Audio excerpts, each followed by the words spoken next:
కాలపు సమయంలో పరిశుద్ధ గ్రంథంలోంచి కొన్ని లేఖనాలను చదువుకుందాము. దయచేసి కొలస్సీలకు రాసిన పత్రిక, అపోస్తలుడైన పౌలు కొలస్సీలకు రాసిన పత్రిక 2వ అధ్యాయము మొదటి వచనం నుండి చదువుతున్నాను. దయచేసి గమనించండి. కొలస్సీలకు రాసిన పత్రిక 2వ అధ్యాయము మొదటి వచనం నుంచి. మీ కొరకును లవోదికయ వారి కొరకును శరీరరీతిగా నా ముఖము చూడని వారందరి కొరకును నేను ఎంతగా పోరాడుచూ ఉన్నానో మీరు తెలుసుకొనగోరుచూ ఉన్నాను. వారు ప్రేమయందు అతుకబడి సంపూర్ణ గ్రహింపు యొక్క సకలైశ్వర్యము కలిగిన వారై దేవుని మర్మమై ఉన్న క్రీస్తును స్పష్టముగా తెలుసుకుని వారై తమ హృదయములలో ఆదరణ పొందవలెనని వారందరి కొరకు పోరాడుచూ ఉన్నాను. దేవుడి కొద్ది వాక్య భాగాన్ని దీవించిన రీతిగా చిన్న ప్రార్థన చేస్తాను. ప్రియ ప్రభువా, మా యేసయ్య, ఈ యొక్క మధ్యాహ్న కాలపు సమయంలో ఇంతవరకు ఆరాధన కార్యక్రమం అంతట్లో కూడా మీరే సర్వమహిమ ఘనత పొంది ఉన్నారని నమ్ముచున్నాము నాయన. ఈ సమయంలో నాయన చదవబడినటువంటి లేఖన భాగంలో మీరు దీవించండి. నిలువబడిన నేను మట్టివాడును మీ యొక్క సిలువ చాటును మరుగుపరిచి పరిశుద్ధాత్ముని యొక్క జ్ఞానము ద్వారా మాలో ఉన్న ప్రతి ఒక్కరి హృదయాలతో మా ఆత్మలకు మా యొక్క జీవితాలకు కావలసినటువంటి మాటలను మీరే మాకు వినిపింపచేయుదురని యేసుక్రీస్తు వారి అతి శ్రేష్టమైనటువంటి నామములో స్తుతించి వేడుకొనుచున్నాము తండ్రి, ఆమేన్. ప్రభునందు ప్రియులారా, ఇక్కడ అపోస్తలుడైనటువంటి పౌలు కొలస్సయ సంఘానికి కొన్ని సూచనలు తెలియచేస్తూ ఉంటున్నాడు. ఆల్రెడీ ఇదివరకే మనం బైబిల్ క్లాస్లో కూడా వర్డ్ బై వర్డ్ మనం ధ్యానం చేశాము. అయితే ఇక్కడ మనం చదువుకున్నటువంటి వచన భాగాలలో పౌలుకు సంఘము పట్ల ఉన్నటువంటి ఆలోచన ఏంటో ఇక్కడ వ్యక్తపరుస్తూ ఉంటున్నాడు. ఎందుకంటే దేవుడు స్థాపించినటువంటి సంఘము గనుక ఆ సంఘానికి మరి ఆ సంఘము పట్ల తనకున్నటువంటి ఆలోచన లేక తన యొక్క ఆశ లేక తన యొక్క కోరిక ఏంటో మరి ప్రతి విశ్వాసి పట్ల అనే విషయాన్ని ఇక్కడ పౌలు తన అనుభవంలో నుండి మాట్లాడుతున్నట్లుగా మనం ఇక్కడ గ్రహించగలుగుతూ ఉంటున్నాం. ప్రారంభం నుంచి మనం చూసినట్లయితే, మీ కొరకును లవోదికయ వారి కొరకును శరీర రీతిగా నా ముఖము చూడని వారందరి కొరకును నేను ఎంతగా పోరాడుచున్నానో మీరు తెలుసుకొనగోరుచూ ఉన్నాను అని ఇక్కడ తెలియచేస్తూ ఉంటున్నాడు. ఇక్కడ మొదటిగా పౌలు యొక్క ప్రార్థన అనుభవం మనకి ఇక్కడ కనబడతా ఉన్నది.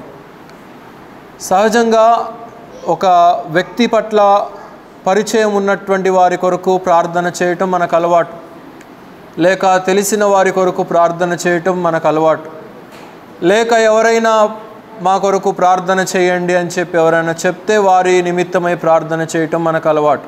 కానీ ఇక్కడ పౌలు తన మనసులో నుండి మాట్లాడుతూ ఇక్కడ తెలియచేస్తూ ఉంటున్నాడు, మరి ప్రార్థనలో పోరాడుతూ ఉంటున్నాడంట. అయితే తన గురించి ఎవరికి మరి తన ముఖము చూడనటువంటి వారి కొరకు కూడా ఇక్కడ ప్రార్థన చేస్తున్నట్లుగా మనం ఇక్కడ చూస్తూ ఉంటున్నాం. నా ముఖము చూడని వారందరి కొరకును నేను ఎంతగా పోరాడుచూ ఉన్నానో. ప్రార్థన అనేటువంటి అనుభవము పోరాడేటువంటి అనుభవముగా ఉండాలనేది మనం ఇక్కడ గ్రహించవచ్చు. సర్వసాధారణంగా మనం ఏదో రోజు రొటీన్గా ప్రార్థన చేస్తూ ఉంటాం. అది ఇంట్లో కావచ్చు, బయట కావచ్చు, సంఘంలో కావచ్చు, ఎక్కడైనా కావచ్చు. మనము ప్రార్థన చేసేటువంటి ప్రార్థన అది రొటీన్ అయి ఉండకూడదు. కానీ ఇక్కడ పౌలు చెప్తున్నట్లుగా పోరాడేటువంటి అనుభవంగా ఇక్కడ మనం చూస్తూ ఉంటున్నాం. అది పౌలు యొక్క కోరిక. ప్రతి విశ్వాసి కూడా దేవునిలో బలంగా ఉండాలి అనంటే ముందుగా వారి నిమిత్తమై ప్రార్థన చేయవలసినటువంటి వారమై ఉంటున్నాం. ఇక్కడ కూడా ఆ మాటలు తెలియచేస్తూ ఉంటున్నాడు. అయితే ముఖము చూడనటువంటి వారి కొరకు కూడా ప్రార్థన చేస్తున్నాడంటే మరి ఎంతగా తాను దేవునిలో మరి పోరాడుతూ ఉంటున్నాడు అనేది మనం ఇక్కడ గ్రహించాలి.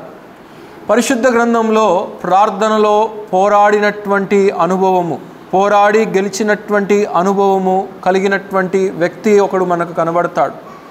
ఎవరో చెప్తారు? చాలామంది ఉన్నారు. మచ్చుగ్గా ఒకరి పేరు చెప్పండి.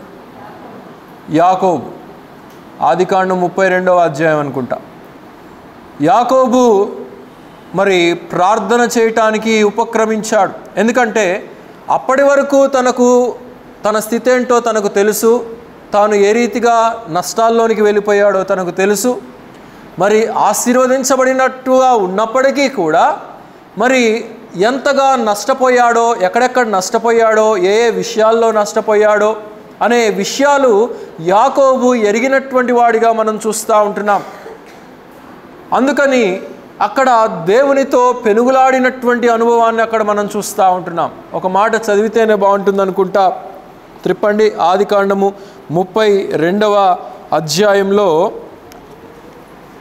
ఆదికాండము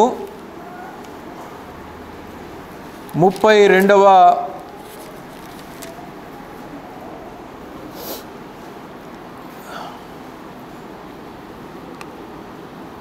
26వ వచనం చదవండి. ఆయన తెల్లవారుచు ఉన్నది గనుక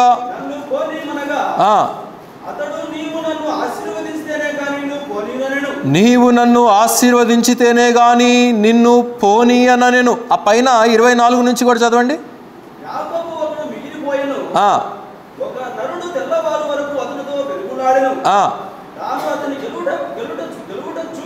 తాను అతనిని గెలువకుండుట చూచి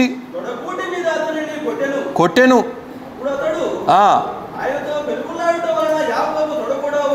గనుక అక్కడ ప్రార్థనలో ఎంతగా యాకోబు పోరాడుతూ ఉన్నాడు అనంటే దేవునిని జయించినటువంటి అనుభవంగా ఇక్కడ మనం చూస్తూ ఉంటున్నాం. చివరికి యేసు ప్రభు వారే కొడితేనైనా కానీ మరి నన్ను ఇక వదిలిపెట్టేస్తాడేమో అని చెప్పేసి అక్కడ మరి యేసు ప్రభు వారు అక్కడ చేసినట్లుగా మనం చూస్తూ ఉంటున్నాం. అంటే ఆయన విడిపించుకొని వెళ్ళటం ఆయనకు అసాధ్యమని కాదు అక్కడ అర్థం. ఒక మానవుని చేతిలో నుండి తను తాను విడిపించుకోలేకపోయాడు అనేది కాదు దాని యొక్క అర్థం. He's testing Jacob. యాకోబును మరి టెస్ట్ చేస్తున్నట్లుగా మనం చూస్తూ ఉంటున్నాం.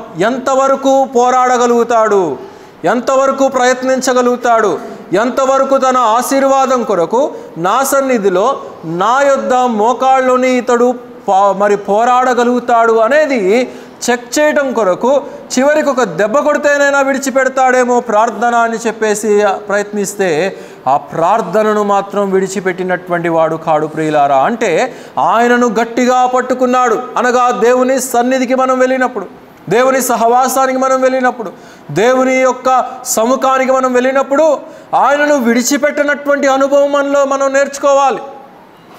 అనేక సందర్భాల్లో మనం వెళ్తూ ఉంటాం, వస్తూ ఉంటాం దేవుని సన్నిధికి, కానీ ఆయనను గట్టిగా పట్టుకున్నటువంటి అనుభవం మనలో ఉన్నదా అనేది మనం పరీక్షించుకోవాల్సినటువంటి అవసరత ఉన్నది ప్రియులారా. పోరాడేటువంటి అనుభవము మన ప్రార్థనలో ఉన్నదా, మన ఆత్మీయతలో ఉన్నదా, మన ఆత్మీయ జీవితంలో దేవుని నుండి పోరాడి పొందుకునేటువంటి అనుభవము మనము నేర్చుకోగలిగామా అనేది we need to examine ourselves. అయితే ఇక్కడ పౌలు మాత్రం తెలియచేస్తూ ఉంటున్నాడు, తన కొరకు కాదు పోరాడుతుంది, తెలిసిన వారి కొరకు కాదు పోరాడుతుంది, రక్త సంబంధికుల కొరకు కాదు పోరాడుతుంది, ముఖము చూడనటువంటి వారి కొరకు నేను పోరాడుతూ ఉంటున్నానని చెప్పి తెలియచేస్తూ ఉంటున్నాడు. ఎంత పౌలుకు సంఘము పట్ల తీవ్రమైనటువంటి ఆశ కలిగి ఉన్నదో అనేది మనం ఇక్కడ గ్రహించగలుగుతూ ఉంటున్నాం. తర్వాత గమనించినట్లయితే 2వ వచనంలోనే వారు ప్రేమయందు అతుకబడి సంపూర్ణ గ్రహింపు యొక్క సకల ఐశ్వర్యము కలిగిన వారై అని అంటూ ఉంటున్నాడు. రెండవదిగా ప్రేమయందు అతుకబడినటువంటి వారై ఉండాలి అని అంటూ ఉంటున్నాడు. ప్రేమలో 2 రకాలు, అశాశ్వతమైనటువంటి మానవుని యొక్క ప్రేమ, శాశ్వతమైనటువంటి దేవుని యొక్క ప్రేమ.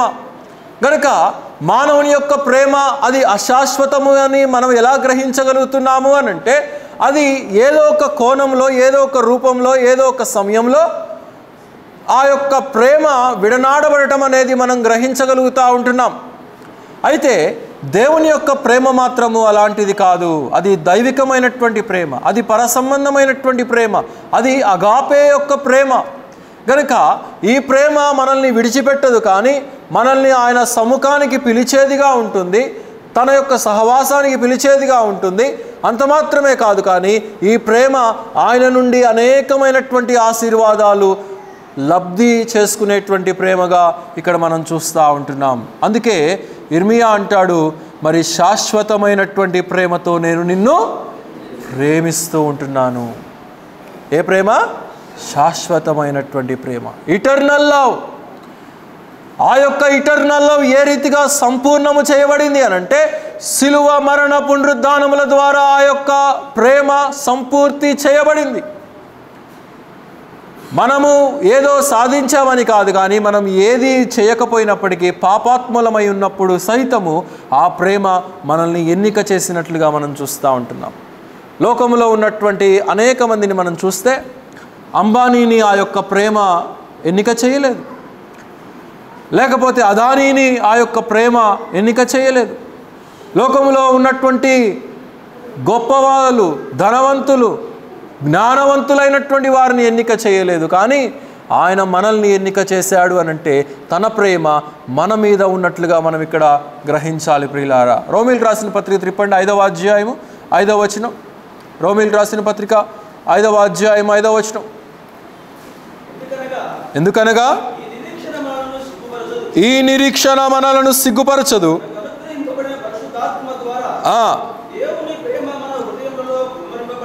దేవుని యొక్క ప్రేమ కుమ్మరింపబడిందంట. అంటే కుమ్మరించబడటం అంటే దాని యొక్క మీనింగ్ ఏదో అలా వెదజల్లబడలేదు, ఏదో అలా అంటించలేదు. దేవుడు కుమ్మరించబడిందంట, ఫుల్గా ఒక వాన వర్షంగా మరి వరదగా అది పొంగితే తప్ప మరి మనం ఏం చేస్తాము, బాగా వర్షం కుమ్మరించేసింది అని మనం చెప్పుకుంటూ ఉంటాం. కాబట్టి ఆ భౌతికమైనటువంటి వర్షమే ఆ రీతిగా ఉంటే, ఇది దైవికమైనటువంటి ప్రేమ వర్షము. యేసుక్రీస్తు వారిలో నుండి, ఆయన మనసులో నుండి, ఆయన హృదయంలో నుండి రక్షించబడినటువంటి ప్రతి విశ్వాసి పట్ల కుమ్మరించబడుతున్నటువంటి ప్రేమ అనేది మనం ఇక్కడ గమనించాలి. అయితే అది పరిశుద్ధాత్మునికి అది జోడించబడింది, పరిశుద్ధాత్ముని చేత నడిపించబడతా ఉన్నది. పరిశుద్ధాత్ముని చేత మనము గ్రహించవలసినటువంటి వారమై ఉంటున్నాము అనే సత్యాన్ని ఇక్కడ మనకు నేర్పుతూ ఉంటున్నాడు. ఇంకో మాట చదవండి, కొరింథీయులకు రాసిన మొదటి పత్రిక 14వ అధ్యాయము 1వ వచనం.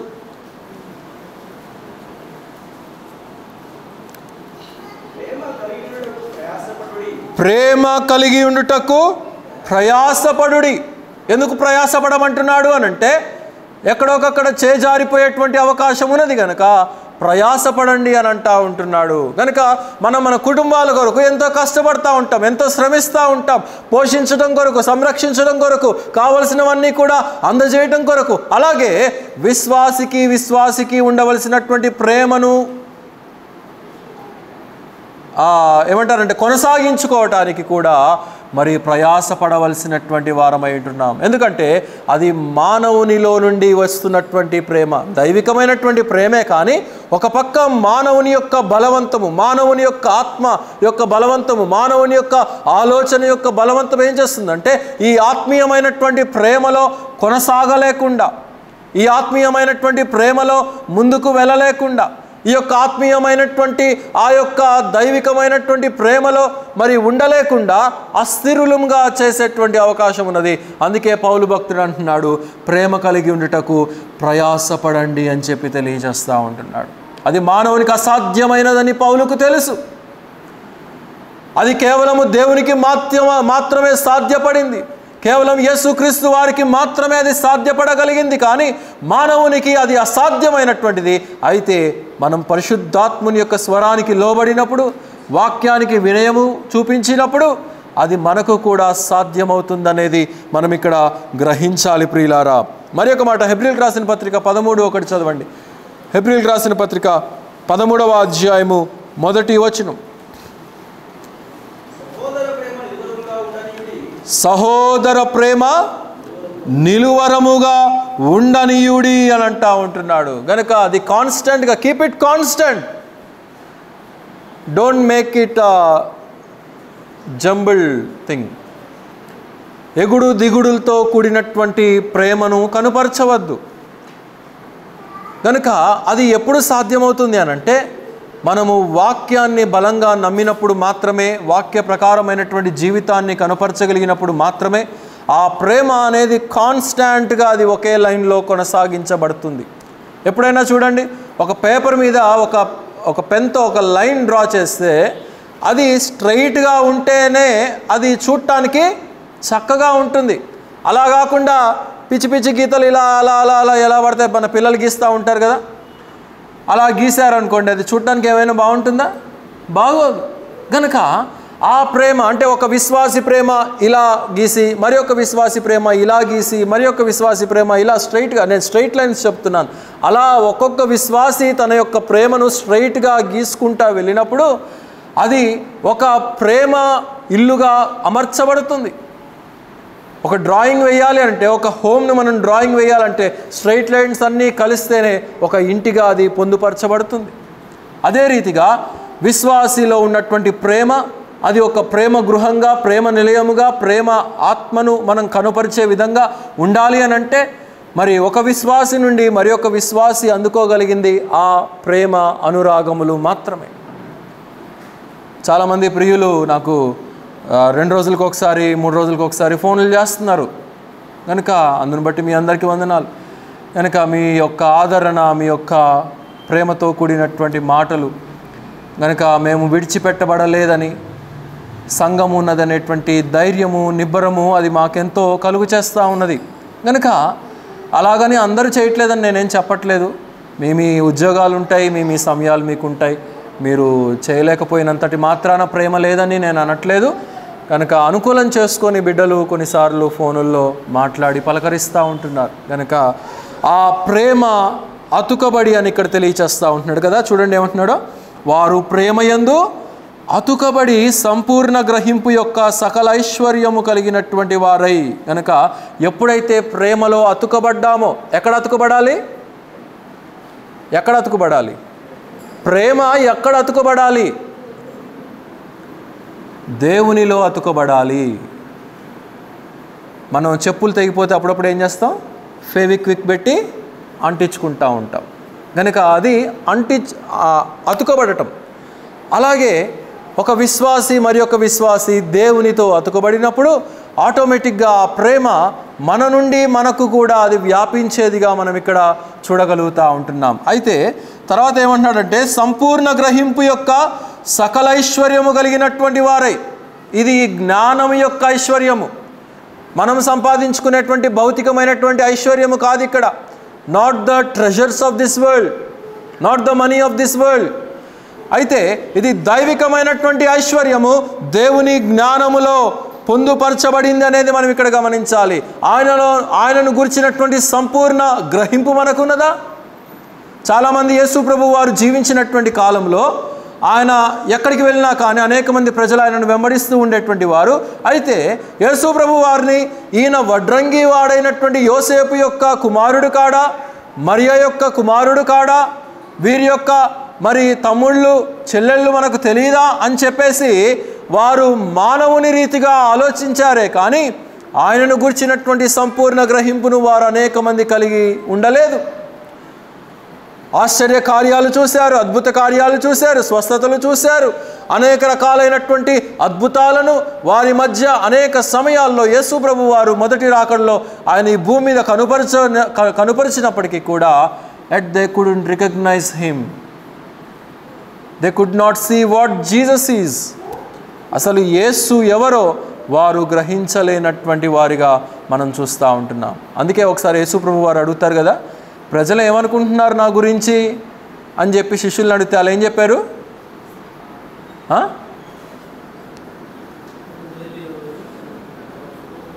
కొందరు ఏలియా అని, కొందరు బాప్తిస్మిచ్చి యోహానని, కొందరు ప్రవక్తల్లో ఒకడని చెప్పుకొనుచూ ఉన్నారు అని చెప్పి అన్నాడు. అయితే ఒక వ్యక్తి చెప్పాడు, ఈయన కాదు, ఈయన సజీవుడైనటువంటి దేవుని యొక్క కుమారుడు అని చెప్పేసి. ఎవరా వ్యక్తి? పేతురు. గుడ్, ఫుల్ మార్కులు పడ్డాయి మీ అందరికి. కాబట్టి పేతురు గ్రహించగలిగాడు అంటే పేతురు యేసుక్రీస్తులో ఉన్నటువంటి ఆత్మీయతను చూశాడు. పౌలు భౌతికముగా యేసుక్రీస్తు వారిని చూడకపోయినప్పటికీ కూడా పౌలు ఆ ప్రేమను గ్రహించుకోగలిగాడు కనుకనే సంఘముల పట్ల ఇంత ఆశ కలిగి ఇన్ని పత్రికలు ఆయన ఓపికతో రాశాడు. ఆయనకు అనుకూలం ఉండి ఇన్ని పత్రికలు రాయలేదు. ఆయనకు అనుకూలం ఉండి ఇన్ని యొక్క సంగతులు సంఘాలకు రాయలేదు. ఆయన కొట్టబడ్డాడు, నలగొట్టబడ్డాడు, జైల్లో ఉన్నాడు, చెరసాలలో ఉన్నాడు, అనేక రకాలైనటువంటి స్థితిగతుల మధ్య పోరాడుతూ సంఘాలకు ఈ యొక్క పత్రికలు, ఈ యొక్క విషయాలు రాస్తున్నట్లుగా మనం చూస్తూ ఉంటున్నాం. అంటే ఈ లౌకికమైనటువంటి పరిస్థితుల మధ్య మనం ఎలా ఉన్నప్పటికీ కూడా, ఇందాక మనం పాట కూడా పాడుకున్నాం కదా, దీనస్థితి అందున సంపన్న స్థితి అందున. కనుక ఎలాంటి స్థితి అయినప్పటికీ కూడా ప్రేమ మనలను వేరుపరచకూడదనేది మనం ఇక్కడ గమనించాలి. అందుకే మీరు నిలువరముగా ఉండండి అని అంటున్నాడు. అంత మాత్రమే కాదు, దేవుని యొక్క గ్రహింపును మీరు కలిగి ఉండాలి అని చెప్పి ఇక్కడ తెలియచేస్తూ ఉంటున్నాడు. 3వ వచనానికి వెళ్ళిపోదాం. చూడండి ఏమంటున్నాడో, బుద్ధి జ్ఞానముల సర్వసంపదలు ఆయన యందే గుప్తములై ఉన్నవి అని అంటా ఉంటున్నాడు. ట్రెజర్స్, బుద్ధి జ్ఞాన సర్వసంపదలు, ఆయనలో ఉన్నటువంటి జ్ఞానమును పరిసయ్యులు చూడలేదు, సద్దుకాయలు గ్రహించలేదు. ఆయనలో ఉన్నటువంటి జ్ఞానాన్ని ప్రజలు అనేక మంది అర్థం చేసుకోలేదు. శిష్యులు మాత్రం అర్థం చేసుకున్నారు. అయితే సంపూర్ణంగా ఎప్పుడు గ్రహించుకున్నారు అనంటే, ఆయన చనిపోయి తిరిగి లేచిన తరువాత మరి ఒకసారి వారికి కనుపరచబడిన తరువాత అప్పుడు వారు వెలిగించబడ్డారు. అప్పటిదాకా వాళ్ళు పారిపోయారు. శిష్యులు కూడా ముందే వారికి గ్రహింపు కలగలేదు. శిష్యులు కూడా పారిపోయారు. అయితే మరలా యేసు ప్రభు వారు వారిని, ఇదిగో నేను తిరిగి లేచాను, ఇదిగో నేను తిరిగి లేచాను, ఇదిగో ఇప్పుడు నేను సజీవుడనై ఉన్నాను, ఇదిగో ఇప్పుడు నేను మృతులలో లేను అని చెప్పేసి ఆయన ఎప్పుడైతే వారికి కనపరుచుకున్నాడో వారందరూ కూడా అప్పుడు సంపూర్ణ గ్రహింపును వారు కలిగినట్లుగా ఇక్కడ మనం చూస్తూ ఉంటున్నాం. అయితే యేసుక్రీస్తు వారు అంటున్నారు, బుద్ధి జ్ఞాన సర్వసంపదలు నాలోనే ఉన్నాయి. యాకోబు పత్రికలు అంటాడు కదా, మీలో ఎవరికైనాను జ్ఞానము కొదువుగా ఉన్న యెడల నన్ను అడగండి, నేను మీకు ఇస్తాను. కాలేజీల్లో, స్కూల్స్లో కూడా టీచర్లు, లెక్చరర్స్ కొన్నిసార్లు చెప్తూ ఉంటారు, ఒరే బాబు, మీకు ఏదైనా పాఠం అర్థం కాకపోతే, if you don't understand any lesson please feel free to ask again అని చెప్పేసి చెప్తూ ఉంటారు. మరలా మా దగ్గరికి రండి, స్టాఫ్ రూమ్కి రండి, లేకపోతే మేము కలిసినప్పుడు మమ్మల్ని అడగండి అని చెప్తూ ఉంటారు. పిల్లలు అడుగుతారా? మనకంతా తెలుసు. మరలా అడిగితే నా పరువేన పోతుందేమో, ఆ పక్కన చూసేవాడు అరే వీడు క్లాస్లో వినలేదా అని అనుకుంటాడేమో, లేదా టీచర్ ఏమన్నా అనుకుంటారు. టీచర్ ఏమనుకోదు, టీచర్ ఇంకా సంతోషిస్తాడు. కనుక దేవునిలో జ్ఞానము సంపూర్ణంగా ఉన్నదనేది విశ్వాసి అర్థం చేసుకోవాల్సినటువంటి బాధ్యత మన మీద ఉన్నది. అపోస్తుల కార్యాల గ్రంథంలో ఒక మాట అంటున్నాడు, త్రిప్పండి. అపోస్తుల కార్యాల గ్రంథము 17వ అధ్యాయము 26వ వచనం నుండి చదవండి.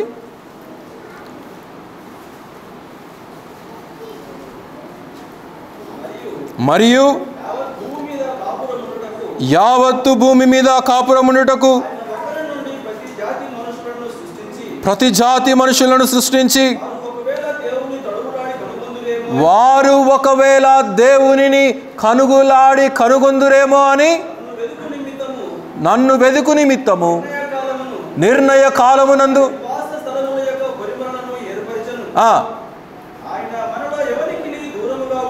మనలో ఎవరికి దూరముగా ఉండువాడు బ్రతుకుచూ ఉన్నను, చలించుచూ ఉన్నను, ఉనికిని కలిగి ఉన్నను చెప్పుచూ ఉన్నారు. కాబట్టి దేవుని సంతానమయ్యుండి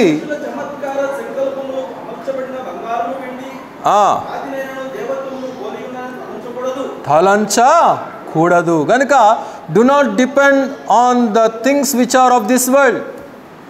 ఈ భౌతికమైనటువంటి స్థితిగతుల మీద ఆధారపడవద్దు. కానీ మిమ్మల్ని సృజించిన వాడును నేనే, మిమ్మల్ని కాపాడేవాడును నేనే, మిమ్మల్ని పోషించేవాడును నేనే. మీరు చలనం కలిగి ఉన్నారన్నా, మీరు ఒక ఉనికిని కలిగి ఉన్నారన్నా, కానీ సమస్తానికి కూడా ఆధారభూతుడైనటువంటి వాడును నేనే. అయితే ఇట్టి మానవుడు దేవునిని గ్రహించుకోవలసినటువంటి వీడు దేవునిని గ్రహించుకోక లోకాన్ని గ్రహించుకోవాలని ప్రయత్నిస్తూ ఉంటున్నారు. లోకములో ఉన్నదే శాశ్వతమని పరుగులెత్తుతూ ఉంటున్నారు.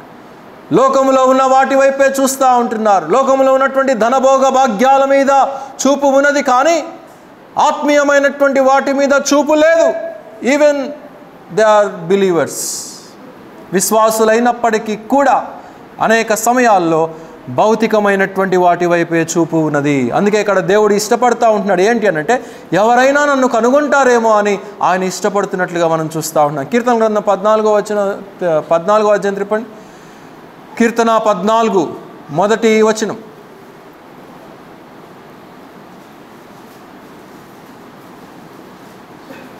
Sit properly and put your legs down. దేవుడు లేడని బుద్ధిహీనులు తమ యొక్క హృదయములో అనుకుందురు. గనుక మానవుడు ఏమనుకుంటున్నాడంట? దేవుడు లేడని అనుకుంటున్నారంట. చాలామంది అనుకోవట్లేదా లోకంలో? నాస్తికవాదుల్ని కదిలిచ్చి చూడండి, వారు దేవుడు లేడని వాళ్ళు పలుకుతూ ఉంటారు. అనేక రకాలైనటువంటి ఉదాహరణలు చెప్తూ ఉంటారు. దేవుడు ఎక్కడుంటే చూపించండి అని చెప్పి మాట్లాడుతూ ఉంటారు. కనుక మానవుడు దేవుడిని నమ్మట్లేదు, దేవుడు ఉన్నాడనే సత్యాన్ని నమ్మట్లేదు. కానీ పరిశుద్ధ బైబిల్ గ్రంథం చాలా స్పష్టంగా తెలియచేస్తూ ఉన్నది, జీవము కలిగినటువంటి వాడు యేసు ప్రభువు వారు ఉన్నారు. ఆయనను ఆశ్రయించినటువంటి వారికి సమస్త గ్రహింపు, సమస్త జ్ఞానము, సమస్త ఆశీర్వాదాలు కలుగుతాయని చెప్పి తెలియచేస్తూ ఉంటున్నాడు. అందుకే పౌలు కూడా ఇక్కడ అంటున్నాడు, సమస్తము ఆయన యొద్ద గుప్తములై ఉన్నవి.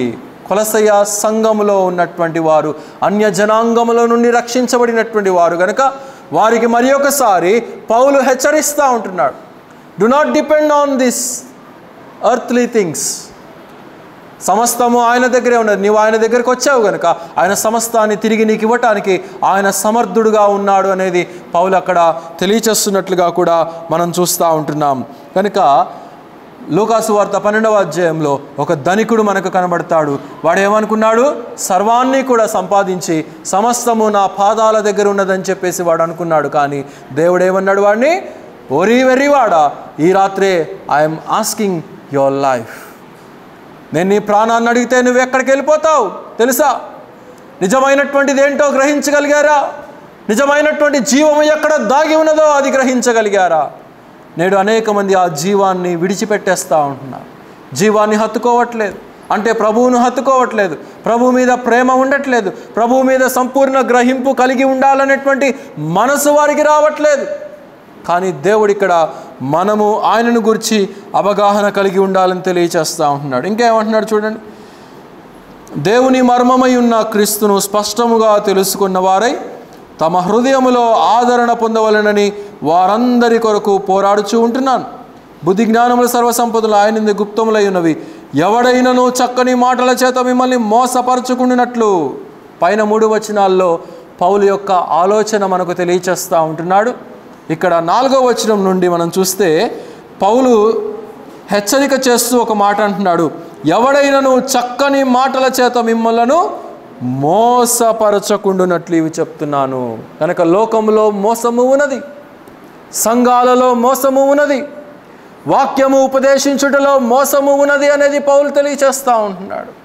అనేక మంది అబద్ధ బోధకులు, అనేక మంది క్రీస్తు విరోధులు, అనేక మంది అబద్ధ సాక్షులు నేడు బయలుదేరి ఆ కపట వేషణధారణలో వెలుగుదూత యొక్క సంబంధులుగా నేడు ప్రపంచంలో ఉన్నటువంటి సంఘాలను నడుపుతూ ఉంటున్నారు. కానీ ఇక్కడ పౌలు అంటున్నాడు, చక్కని మాటలతోనే మిమ్మల్ని మోసపరుస్తారు, చాలా జాగ్రత్త అని చెప్పి తెలియచేస్తూ ఉంటున్నాడు.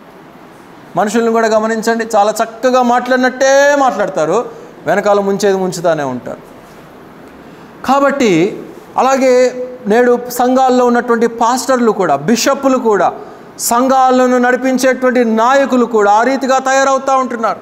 ప్రజలను దేవుని యొక్క జ్ఞానములో పెంచలేక, దేవుని యొక్క ఆత్మీయతలో నడిపించలేక, దేవుని యొక్క వాక్య అనుభవములో స్థిరపరచలేక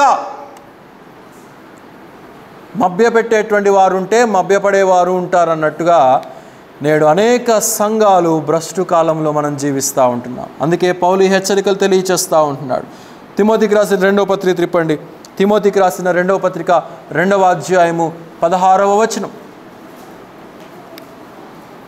తిమోతికి రాసిన 2వ పత్రిక 2వ అధ్యాయము 16వ వచనం. వాళ్ళు చాలా వేడిగా ఉంది.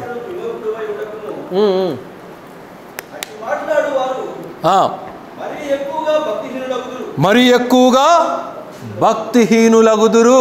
గనుక వాక్యము గురించినటువంటి అవగాహన కలిగినటువంటి వ్యక్తి బలమైనటువంటి వ్యక్తిగా ఉంటారు. వాక్యమును గురించినటువంటి అవగాహన లేనటువంటి వాడు, లోకాన్నే పట్టించుకునేటువంటి వాడు, లోకము వెంబడి పరిగెత్తేటువంటి వాడు మరి భ్రష్టుడిగా జీవించేటువంటి అవకాశం ఉన్నది ప్రియులారా. కనుక ఇక్కడ ఏమంటున్నాడంటే అట్టి వాటికి మీరు విముఖుడవై మీరు ఉండాలి అని చెప్పేసి ఇక్కడ తెలియచేస్తూ ఉంటున్నాడు. 5వ వచనంలో, నేను శరీర విషయంలో దూరముగా ఉన్నను, ఆత్మ విషయంలో మీతో కూడా ఉండి మీ యోగ్యమైన ప్రవర్తనను క్రీస్తునందలి మీ స్థిర విశ్వాసమును చూచి ఆనందించుచూ ఉన్నాను. ఇక్కడ పౌలు యొక్క ఆనందం మనకు కనబడతా ఉన్నది. పౌలు యొక్క ఆలోచన, పౌలు యొక్క హెచ్చరిక, పౌలు యొక్క ఆనందము. అయితే ఎందుకు ఈయన ఆనందపడుతున్నాడు అనంటే మీ యోగ్యమైన ప్రవర్తనను క్రీస్తునందలి మీ స్థిర విశ్వాసమును చూచి ఆనందిస్తూ ఉంటున్నాను. అబ్బా, ఎంత చక్కటి ధన్యవంతులండి ఈ యొక్క సంఘంలో ఉన్నటువంటి విశ్వాసులు. దేవునిని స్థిరమైనటువంటి పద్ధతిలో ఆరాధిస్తూ ఉంటున్నారు. స్థిరమైనటువంటి ఆరాధన, స్థిరమైనటువంటి ప్రార్థన, స్థిరమైనటువంటి విశ్వాసము, స్థిరమైనటువంటి ఆత్మీయత, స్థిరమైనటువంటి జీవిత విధానము, స్థిరమైనటువంటి పరిశుద్ధాత్ముని యొక్క నడిపింపు, వీటిని మనము ఆపాదించుకోవలసినటువంటి వారమై ఉంటున్నాం. కనుక శరీర విషయంలో నేను మీకు దూరముగా ఉన్నాను, నేను మీ మధ్యన లేను. నేను స్వయంగా వచ్చి ఈ మాటలు మీకు బోధించాలని నాకు ఆశగా ఉన్నది, కానీ నేను మీ మధ్య లేను. కానీ మీ యొక్క సంగతులు నేను వింటున్నప్పుడు నేను ఎంతో ఆనందిస్తున్నాను అని చెప్పేసి తెలియచేస్తూ ఉంటున్నాడు. కనుక పౌలు దూరముగా ఉన్నప్పటికీ కూడా పోరాడేటువంటి తత్వాన్ని మాత్రం విడిచిపెట్టలేదు. మీ యోగ్యమైనటువంటి ప్రవర్తన ఉన్నదా మనలో? అనేక సందర్భాల్లో అయోగ్యమైనటువంటి వారముగా మనం దేవుని దృష్టిలో కనబడుతున్నామేమో. దేవుని దృష్టిలో ఎందుకంటున్నానంటే మనుషుల దృష్టిలో మనం యోగ్యంగా ఉండటానికి మనం ప్రయత్నిస్తూ ఉంటాం, కనపడాలని ఉద్దేశాలు కలిగి ఉంటాం. కానీ దేవుని యొక్క దృష్టిలో ఇక్కడ అదే అంటున్నాడు, మీతో కూడా ఉండి మీ యోగ్యమైన ప్రవర్తన క్రీస్తునందలి మీ స్థిర విశ్వాసము. విశ్వాసం ఎలాగున్నదంట? స్థిర విశ్వాసం. స్థిరత్వం అనేది మనము గట్టిగా నిలబడేలాగా చేస్తూ ఉంటుంది. ఒక ఇంటికైనా కానీ బేస్మెంట్ అనేది కరెక్ట్గా ఉండాలి. బేస్మెంట్ ఎగుడు దిగుడుగా ఉన్నదనుకోండి, ఇల్లు ఎప్పుడు కూలిపోతుందో అర్థం కాదు. అలాగే విశ్వాసి యొక్క పునాది కూడా క్రీస్తులో నాటబడినదై ఉండాలి. గలతీయులకు రాసిన పత్రికలో ఇదే పౌలు తెలియచేస్తూ, ఇంత త్వరగా మీరు ఈ యొక్క సువార్త నుండి తొలగిపోవుట చూసి నాకు ఆశ్చర్యము కలుగుతూ ఉన్నది అని అంటాడు. ఇంత త్వరగా మీరు సత్యము నుండి పక్కకు వెళ్ళిపోవటము చూసి నాకు ఆశ్చర్యంగా ఉన్నది అని అంటాడు. అంటే లోకంలో ఉన్నటువంటి అనేకమైనటువంటి కల్పన బోధలను, మోసపరిచేటువంటి ఆత్మలను, మోసపరిచేటువంటి విషయాలను నమ్ముతున్నటువంటి మీరు మరి మీ యొక్క విశ్వాసము స్థిరముగా ఉండట్లేదు. కానీ ఎప్పుడైతే మనం విశ్వాసాన్ని స్థిరంగా నిలబడాలని మనం ప్రయత్నిస్తామో దేవుడు మనకు సహాయపడేటువంటి వానిగా మనం ఇక్కడ చూస్తూ ఉంటున్నాం ప్రియులారా. రోమిలకు రాసిన పత్రిక తిప్పండి, 8వ అధ్యాయం 28వ వచనం. రోమిలకు రాసిన పత్రిక 8వ అధ్యాయము 28వ వచనం.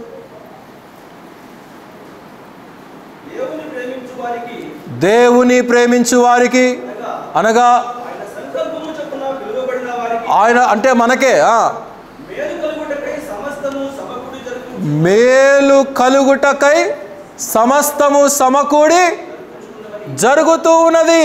కనుక కేవలము మన ప్రయత్నము ఎప్పుడైతే మనం చేస్తామో మన చుట్టూ ఉన్నటువంటి వాతావరణం అంతా కూడా మనకు అనుకూలంగా మారిపోతుంది.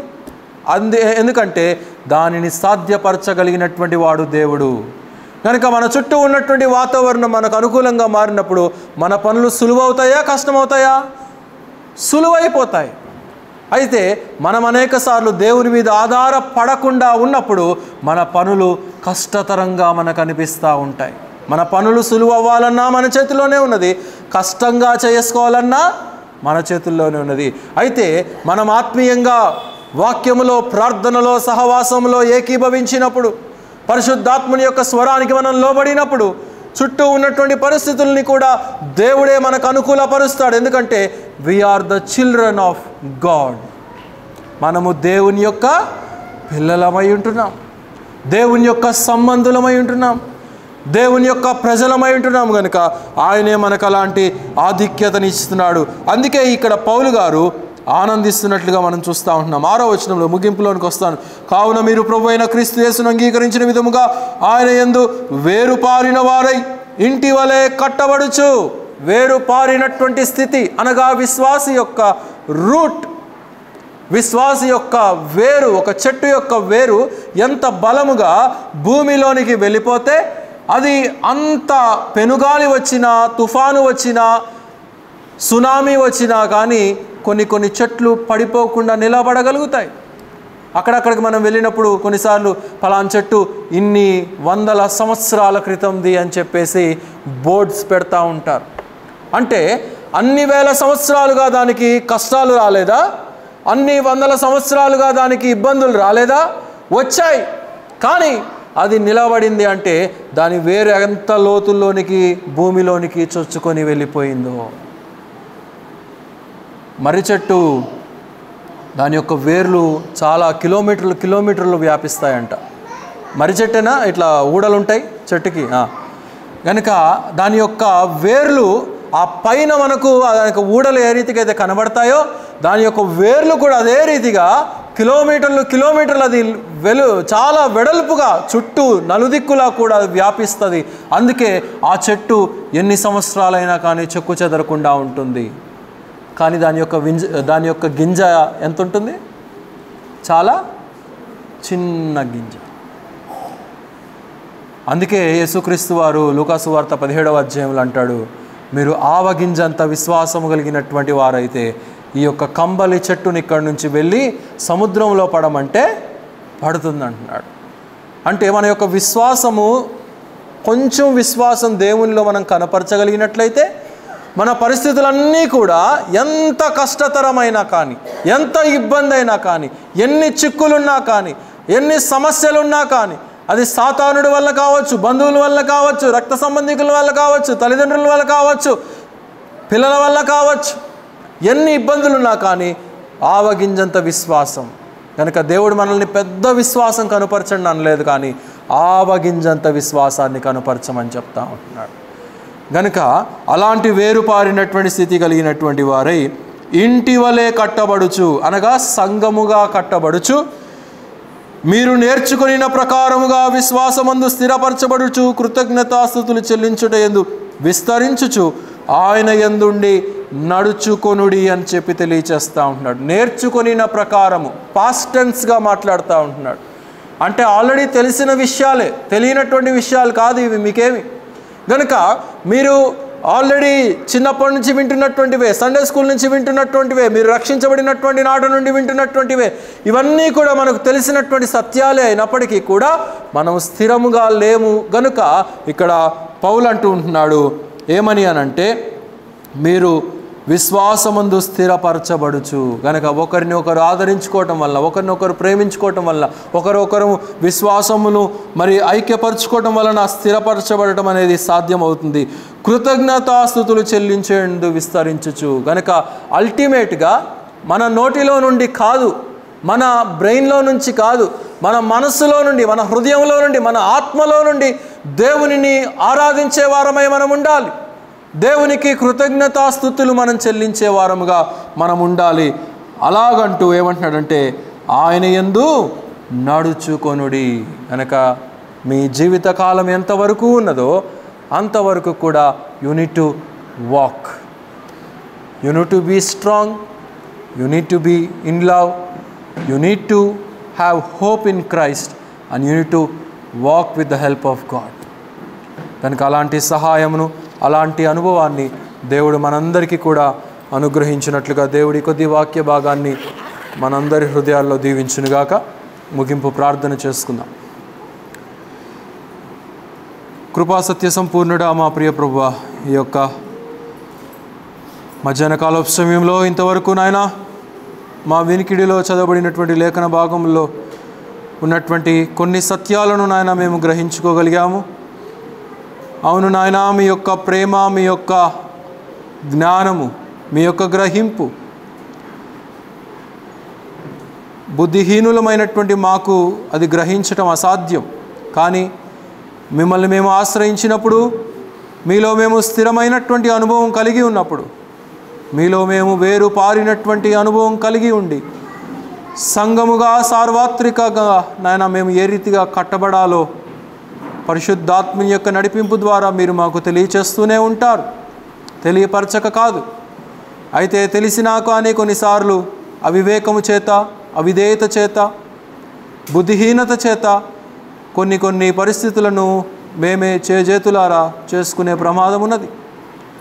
అయితే అలాంటి వారముగా మేముండక మీ యొక్క ప్రేమలోను, మీ యొక్క నిరీక్షణలోను, మీ యొక్క విశ్వాసములోను, మీ యొక్క ఐక్యతలోను ఒకరికొకరము ఆదరించుకుంటూ, ఒకరినొకరము ఐక్యపరుచుకుంటూ, ఒకరినొకరము సహాయము చేసుకుంటూ మా ప్రభువా పరిశుద్ధాత్మని యొక్క గ్రహింపు ద్వారా మా యొక్క జీవితాలను మేము కట్టుకోవటానికి, మా యొక్క ఆత్మీయతను మేము పెంపొందించుకోవటానికి, మీరొచ్చు పర్యంతము కూడా నాయన ఈ యొక్క ఆత్మీయ జీవితాన్ని మేము నడవగలుగుటకు, లేక మేము ఈ యొక్క లోకాన్ని విడిచిపెట్టే అంతవరకైనా కానీ దానిని కొనసాగించుకోగలుగుటకు మాకట్టి జ్ఞానమును ప్రసాదించమని ప్రార్థన చేయుచుంటున్నాం. ఈ మధ్యాహ్న కాలపు సమయంలో చేరి వచ్చినటువంటి ప్రియ సంఘాన్ని మీరు నిండారులుగా దీవించండి. ప్రతి ఒక్కరి ఉద్యోగాల్లోనూ రాకపోకల్లోనూ మీరు తోడుగా ఉండండి. కాలేజీలకు వెళ్ళేటువంటి బిడ్డలకు మీరు తోడుగా ఉండండి. యవన ప్రాయంలో వారు ఉంటుండగా యవనేచ్ఛల వైపు వారి యొక్క మనసు తిరిగిపోకుండా, లోకము వైపు వారు తిరిగిపోకుండా నాయన రక్షించబడినటువంటి వారుగా క్రైస్తవ కుటుంబాలకు తగినట్టుగా వాక్యానికి తగినటువంటి జీవితాన్ని వారు జీవించటానికి సహాయం అనుగ్రహించండి. అలాగనే మా ప్రభువా ఈ వారంలో ప్రకటించబడినటువంటి సంఘ కార్యక్రమాలన్నీ కూడా ఎలాంటి ఆటంకం లేకుండా సజావుగా జరిగేటువంటి కృపను అనుగ్రహించండి. అలాగనే మా ప్రభువా ఈ మధ్యాహ్న కాలపు సమయంలో యూట్యూబ్ ద్వారా కూడా వీక్షిస్తున్నటువంటి ప్రతి ఒక్కరిని కూడా నిండారులుగా దీవించి మీరే మహిమ పొందండి ఆయన. తిరిగి ప్రియ బిడ్డలందరూ వారి వారి గృహాలకు వెళ్ళవలసి ఉంటుండగా మీ యొక్క చల్లని నీడలో బిడ్డలను సంరక్షించి ముందుకు నడిపించి మీరే మహిమ పొందుతురండి. యేసుక్రీస్తు వారి అతి శ్రేష్టమైనటువంటి నామములో స్తుతించి ప్రార్థించి అడిగి వేడుకొనుచున్నాము తండ్రి, ఆమేన్. మన తండ్రి అయినటువంటి దేవుని యొక్క ప్రేమయు, మన ప్రభువును మన రక్షకుడైనటువంటి యేసుక్రీస్తు వారి యొక్క కృపయు, పరిశుద్ధాత్ముని యొక్క అన్యోన్య సహవాసము సన్నిధి సర్వలోకంలో ఉన్నటువంటి పరిశుద్ధులందరితో పాటు మనకును సదాకాలం తోడే నడిపించునుగాక. ఆమేన్. అందరికీ వందనాలండి. సెలవు తీసుకుందాం.